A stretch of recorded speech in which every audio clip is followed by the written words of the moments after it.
কিউদের হারিয়ে আবারও আইসিসি থেকে সুখবর পেল লাল সবুজের বাংলাদেশ। চট্টগ্রামের সাগরিকায় জয় তুলে নিয়ে উন্নতি হয়েছে টাইগারদের রেটিংয়ে।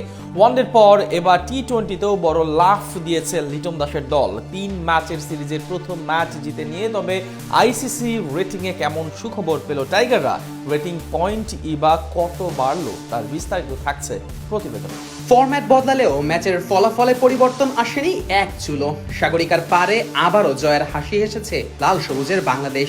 অধিনায়ক বদলেছে, বদল এসেছে একাদশেও, তবে মাঠের খেলায় যেন কিছুই বদলায়নি। আর তাতে করে আইসিসি থেকেও মিলেছে সুখবর। শর্টার ফরম্যাটের ক্রিকেটে উন্নতি হয়েছে টাইগারদের রেটিংয়ে। ওয়ানডে সিরিজের শুরুটা হার দিয়ে হলেও পরের 2 ম্যাচে ঘুরে দাঁড়িয়েছিল বাংলাদেশ। সিরিজ জিতে নিয়েছিল 2-1 ব্যবধানে। ঘরের মাঠে শক্তিশালী নিউজিল্যান্ডের বিপক্ষে এমন জয়ে আইসিসি থেকেও মিলেছিল সুখবর। রেটিং পয়েন্ট বেড়েছিল 4, যদিও র্যাঙ্কিংয়ে কোনো পরিবর্তন আসেনি। এবার টি-20 সিরিজের প্রথম ম্যাচ জেতাতেও আইসিসি থেকে মিলছে সুখবর। কিউইদের হারিয়ে রেটিং পয়েন্ট বেড়েছে 1 ধাপ। ঘরের মাঠে 223 রেটিং পয়েন্ট নিয়ে শর্টার ফরম্যাটের এই সিরিজ শুরু করেছিল বাংলাদেশ। র্যাঙ্কিংয়ে অবস্থান ছিল 9 নম্বরে। অন্যদিকে র্যাঙ্কিংয়ের 4-এ থাকা নিউজিল্যান্ডের রেটিং পয়েন্ট ছিল 289। তবে প্রথম ম্যাচে জয় পাওয়ায় টাইগারদের রেটিং পয়েন্ট বেড়ে গিয়ে দাঁড়িয়েছে 224-এ।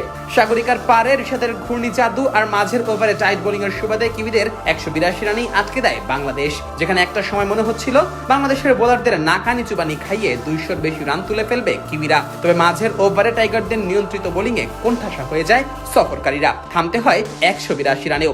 বড় টার্গেটে অতীত ইতিহাস কখনোই পক্ষে ছিল না বাংলাদেশের, তবে এদিন অবশ্য সেই ইতিহাসটাই নতুন করে লিখেছে লাল সবুজেরা। বড় টার্গেটেও যে বাংলাদেশ ম্যাচ জিততে পারে সেটাই চোখে চোখ রেখে দেখিয়ে দিয়েছেন তাওহিদ হৃদয়, পারভেজ হোসেন ইমন, শামীম হোসেন পাটোয়ারিরা। মাঝের ওভারগুলোতে উইকেট বাঁচিয়ে কিভাবে রান করতে হয় সেটাও প্রমাণ করে দিয়েছে বাংলার ব্যাটাররা। আর তাতে ফলাফল গেছে টাইগারদের পক্ষেই।